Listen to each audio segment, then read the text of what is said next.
Cumprimento os irmãos com a paz do Senhor. Sou o pastor Valcir da Assembleia de Deus, Ministério Jardim Iva. É um prazer estar aqui com vocês mais uma vez para essa terceira lição. Hoje nós vamos falar da lição 3, que vai ser ministrada no dia 15 de outubro de 2023, que é considerado o dia também do professor. Então, nossa lição de hoje é falar sobre missões transculturais no Antigo Testamento. Então, nós vamos analisar nesta lição alguns pontos importantes. Nós vamos analisar alguns personagens que vai demonstrar que lá no Antigo Testamento Deus já estava trabalhando missões transculturais com outras nações. Então, nós vamos analisar o caso da viúva, onde Elias é enviado à viúva de Serepta, que é a cidade de Sidom.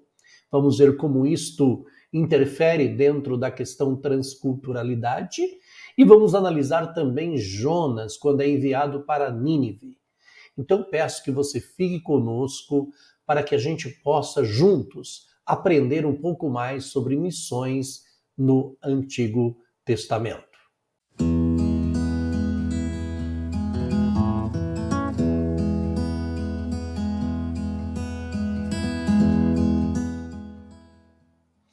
Paz do Senhor.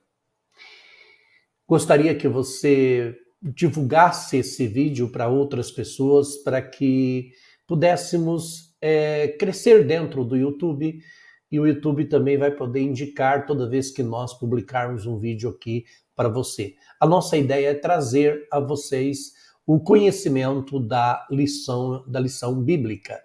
Então hoje nós estamos com essa terceira lição, cujo textuário diz assim: disse mais, pouco é que sejas meu servo, para restaurares as tribos de Jacó e tornares a trazer os guardados de Israel. Também te dei para a luz dos gentios, para seres a minha salvação até a extremidade da terra.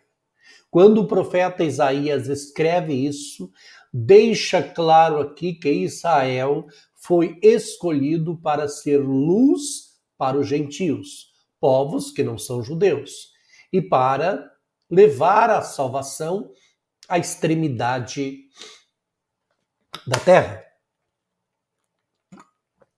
Olha que interessante. E a nossa verdade prática diz que o amor de Deus para com as nações deve ser o mesmo objetivo de todos que militam pela salvação das almas perdidas. Então, é importante que aqueles que pretendem ser missionários ou levar o evangelho, ou mesmo aqueles que estão dentro das igrejas, tenham que ter este amor pelas almas perdidas. A nossa leitura bíblica se encontra lá em 1 Reis, capítulo 17, do verso 8, 9, 17, 22, e Jonas 1, verso 1 e 2. Quero também dizer a vocês que sobre Jonas nós temos 4 pregações que nós fizemos, está lá no canal. Se você entrar no canal Adenge Online, você vai ver lá no YouTube, vai ter lá uma playlist das 4 pregações sobre os 4 capítulos de Jonas. Aconselho você a dar uma olhadinha lá, eu acho que é importante que você vai ter um pouquinho mais de conhecimento sobre a questão de Jonas. Então, nós temos aqui na nossa introdução da nossa lição de hoje, nós vamos analisar exatamente esse trabalho missionário que começa lá com Abraão. Tá? Então, o propósito dessa lição é realmente considerar a nação de Israel como aí um povo escolhido para um propósito missionário. Okay? Então nós vamos analisar o caso de Elias com a viúva de Serepta e vamos analisar também o caso de Jonas, que foi enviado à cidade de Nínive. Então tudo isso está acontecendo aonde? No Antigo Testamento. Então, lá no Antigo Testamento não vai ter a palavra missão, como conhecemos hoje. Mas nós vamos entender que Deus, trabalhando desta maneira, enviando Elias e enviando Jonas, deixa claro para nós que Deus estava fazendo missão transcultural. Então a palavra-chave desta lição é o Antigo Testamento. Primeiro ponto nosso: Israel, um povo escolhido para um propósito missionário. Então, o primeiro tópico é o plano de Deus.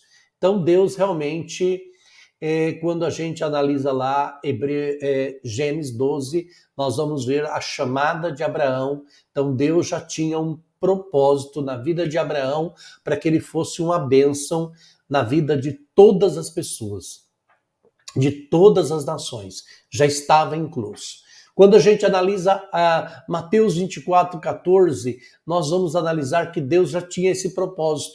E este evangelho do reino será pregado em todo o mundo, em testemunho a todas as gentes, e então virá o fim. Deus já tinha esse propósito de fazer isto.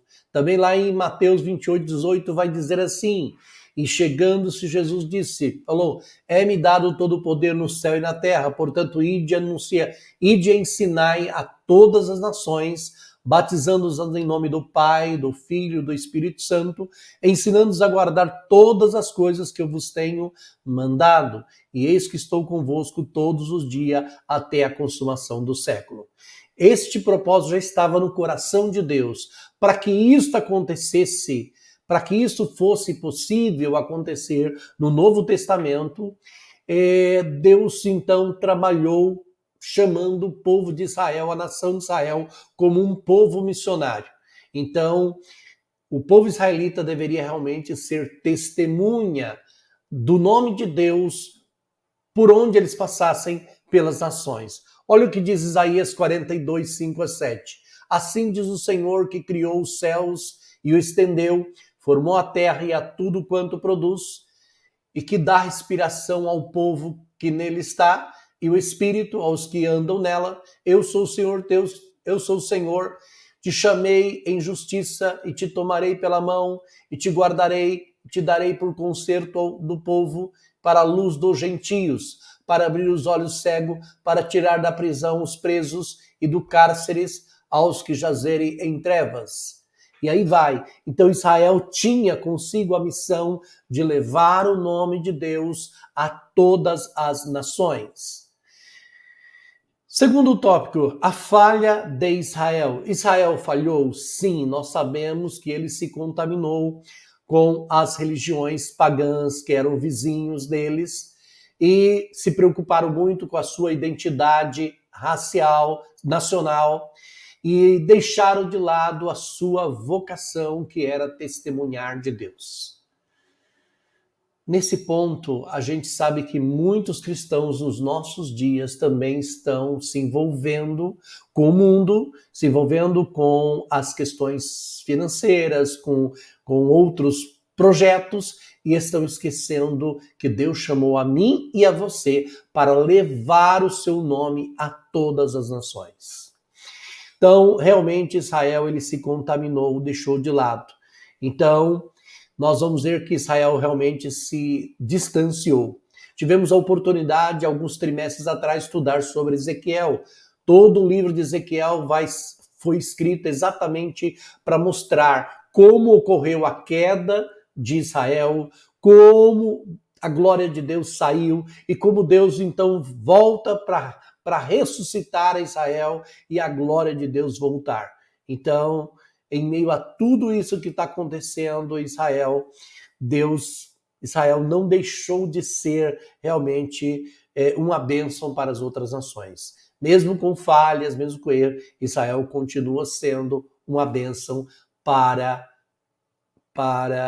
todas as nações. Aqui eu quero abrir um parênteses, pedir a sua oração pela nação de Israel, porque neste sábado, às 6 horas da manhã, tivemos um ataque do Hamas contra Israel, e ali nós temos 250 mortes, milhares de feridos. Pedimos que todos orem pela paz em Israel. Israel realmente agora está em guerra, e nós pedimos que todos os irmãos orem pela paz de Israel. Quem orar, quem amar a Israel, com certeza Deus vai abençoar. Terceiro ponto, a contribuição de Israel para o mundo. Apesar de falha, Israel se torna uma bênção. Por quê? preservaram o Antigo Testamento, traduziram em grego a língua mais usada naquele tempo. Os escribas judeus mantiveram viva aí a ideia de um dia os povos e as nações ouvirem a palavra de Deus e responderem a ela. Então, nesse sentido, o próprio Jesus também veio através de Israel. Então, Israel foi importante, continua sendo importante para todas as nações. Os olhos das nações estão voltados para Israel. Então, resumindo aqui, embora Israel tenha falhado em sua missão, a nação contribuiu na revelação do plano de Deus ao mundo. Nós temos aqui o segundo tópico, o amor de Deus para com as outras nações, os olhos de Deus sobre todos os povos. Johannes Blau, erudito em missiologia, escreveu sobre o fundamento do Antigo Testamento para as nações e afirma que desde o início Deus mantinha os seus olhos em todas as nações e povos. Então podemos perceber isso lá nos capítulos 40 a 55 do profeta Isaías, e nós vamos ver isto. Então, quando Deus envia Elias a Serepta, tá? E quando envia Jonas a Nínive, então nós vemos assim nos livros proféticos, nós vamos encontrar lá profecias de restauração, futuro para qual as nações, né, estarão entre os redimidos. Está lá em Isaías, nós temos aqui em Isaías 45, verso 6, que diz assim, para que saiba desde o nascente do sol, desde o poente, que fora de mim não há outro, eu sou o Senhor e não há outro. Então, Israel sendo um povo que adorava apenas o único Deus verdadeiro, as outras nações adoravam vários deuses. Israel, de alguma forma, também influenciou outras nações a adorar o Deus verdadeiro, o único Deus que realmente existe. Então, a preocupação de Deus para com as nações é clara lá no Antigo Testamento. Todos os versos bíblicos que a gente for ver, a gente vai perceber que Deus realmente tem uma preocupação para com Israel. A viúva de, segundo subtópico, a viúva de Serepta e o profeta Elias, né? Então, Serepta é uma cidade lá da Fenícia, localizada no sul de Sidom, tá? Então, quando Elias profetizou lá a seca, Deus mandou que Elias fosse a essa cidade, porque ali haveria uma senhora que estaria cuidando dele. Mesmo muito pobre, ela cuidou de Elias, fez o que ele pediu, preparou a comida que tinha de tudo, do pouquinho que tinha em casa, né? E convencida de que ela e o filho morressem, mas ali também Deus fez um milagre na casa dela. Não faltou lá o azeite, não faltou farinha, e logo em seguida o filho veio a falecer. Ela achou que era uma forma, que era Deus olhando, trazendo sobre ela o castigo das suas iniquidades. Aí Deus toca no coração de Elias. Elias leva o menino para sua casa, deita sobre ele, clama ao Senhor e o menino ressuscita. E aí então a mulher vai usar a seguinte expressão: agora que tu nisto conheço agora que tu és homem de Deus e que a palavra do Senhor na tua boca é verdade. Quando essa mulher declara isso, ela está dizendo que, olha, você é um israelita, você adora um Deus verdadeiro, e eu estou vendo que esse Deus verdadeiro também está se preocupando comigo, que sou aqui de Tiro e Sidom, de uma nação totalmente fora de Israel. Esse Deus seu é um Deus missionário, é um Deus de amor. Então nós vemos dessa forma aí que Deus tornou conhecido a uma estrangeira através do profeta Elias. Então Deus mantinha os seus olhos aí a todas as nações, e a preocupação de Deus para com as nações é clara lá no Antigo Testamento. Terceiro tópico, a missão de Jonas em Nínive. Então, quando Jonas é enviado a Nínive, a cidade estava com muito pecado, ia ser destruída, e Deus envia Jonas, e Jonas, mesmo querendo sair fora, mas ele vai até lá, e nessa de ir até lá, a cidade toda se converte, desde o rei até o mais humilde dos ninivitas se converte. Segundo alguns comentaristas, foi uma das maiores milagres que já aconteceu em questão de conversão. Foi o que aconteceu ali. Então a gente percebe ali, realmente foi ali um despertamento espiritual, o mais notável da história, quando o rei conclama esse jejum, essa oração. É Deus se preocupando com a nação inimiga, era uma nação idólatra, era uma nação cruel, e Deus se preocupa com esta nação, Deus agindo lá no Antigo Testamento de forma transcultural, de forma amorosa, usando um dos seus servos. Então, resumindo aqui, por meio da viúva de Serepta e de Jonas em Nínive, podemos aí testemunhar o amor de Deus pelas nações no Antigo Testamento. Terceiro tópico, aliança entre Deus e a humanidade no Antigo Testamento. Primeiro, aliança de Deus. Então, nós sabemos com a queda do homem aí, né? Tudo ficou sujeito ao pecado. Temos lá em Gênesis, capítulo 3, verso 1, diz assim: ora, a serpente era mais que todas as animárias do campo que o Senhor Deus tinha feito. Esta disse a mulher, é assim que Deus disse, não comerás de toda a árvore do jardim. E disse a mulher serpente, do fruto das árvores do jardim comeremos. E aí a gente vai com o texto mostrando aí que o momento em que a mulher peca, tudo estava sobre o pecado. Aí Romanos vem e diz assim, porque o cristão, a criação ficou sujeita à vaidade, não por sua vontade, mas por causa do que a sujeitou. Então nós vemos que o pecado realmente criou uma situação muito cruel para a humanidade. Então Deus providenciou um meio para redimir, para restaurar essa comunhão que foi perdida. Lá em 1 Pedro 1, verso 19, diz assim, mas com o precioso sangue de Cristo, como de um cordeiro imaculado e incontaminado, o qual, na verdade, em outro tempo foi conhecido, ainda antes da fundação do mundo, mas manifestado nestes últimos tempos, por amor de vós. Então nós vamos ver o próprio Deus estabelecendo aí uma aliança com o homem, de tornar conhecida a sua glória, entre as nações, né? E receber dela a legítima adoração. Por isso a Bíblia vai falar de alianças denominadas aí condicionais e incondicionais entre Deus e o homem. Segundo tópico, aliança incondicional e condicional. A incondicional é quando Deus fala de uma bênção que vai fazer na vida de uma pessoa, independente do que ela fizer. Ele decide que vai abençoar, independente das condições. Por isso que ela é considerada incondicional. Está lá em Gênesis capítulo 12, verso 1 ao 4. E ora o Senhor disse a Abraão, sai da tua terra, da tua parentela e da casa de teu pai, para a terra que eu te mostrarei. Far-te-ei uma grande nação, abençoar-te-ei, engrandecerei o teu nome, tu serás uma bênção. E abençoarei os que te abençoarem, e amaldiçoarei os que te amaldiçoarem, e em ti serão benditas todas as famílias da terra.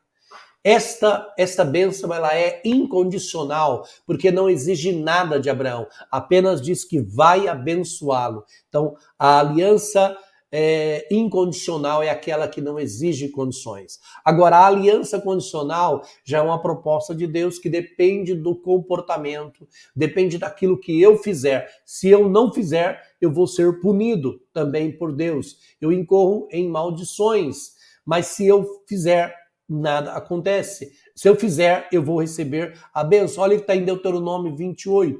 Diz assim, e serás que se ouvires a voz do Senhor, olha a condição, eu tenho que ouvir a voz do Senhor teu Deus, tendo cuidado de guardar todos os seus mandamentos. Mais uma condição, tá?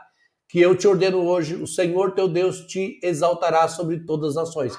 Como Deus vai me exaltar sobre todas as nações? Se eu ouvir a voz, se eu ter cuidado de guardar os mandamentos que ele me ordena. Então, quando se exige, quando a aliança ela está presa a uma condição, ela é condicional. Quando ela não está presa a uma condição, ela é incondicional, ok? Então, por meio dessas alianças aí, né? Deus ele firmou o compromisso com o rei Davi para um alcance mundial, foi o que resultou aí no envio do Senhor Jesus Cristo como Salvador, enviado para salvar o mundo. Lá em Gálatas capítulo 4, verso 4 vai dizer assim, olha, mas vindo a plenitude dos tempos, Deus enviou o seu Filho nascido de mulher, nascido sob a lei.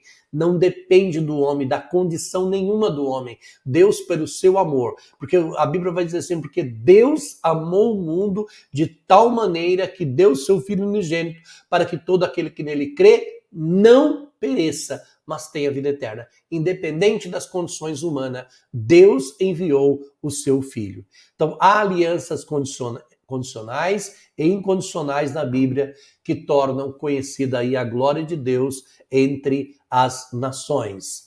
E nós temos aqui a conclusão que o plano de Deus aí abrange toda a humanidade e o plano de Deus é revelar aí a sua glória a todos os povos. Então nós vamos ver aí por diversas vezes Israel sendo aí advertido pelos profetas para não guardar a mensagem da salvação somente para si. Isso vale para mim e para você também. Tem algo no seu coração, tem uma experiência com Deus, não guarda para você, divida com outra pessoa. Isso é importante. Mas proclamá-la entre as nações, a sua glória, entre todos os povos, as suas maravilhas. Essa é a raiz, é uma raiz muito importante do Antigo Testamento para entender missões no Novo, que é o tema da próxima lição. Próxima lição nós vamos falar com missões transculturais no Novo Testamento. Então nós vamos entender isso. Fiquem todos na paz do Senhor e que Deus abençoe cada um de vocês.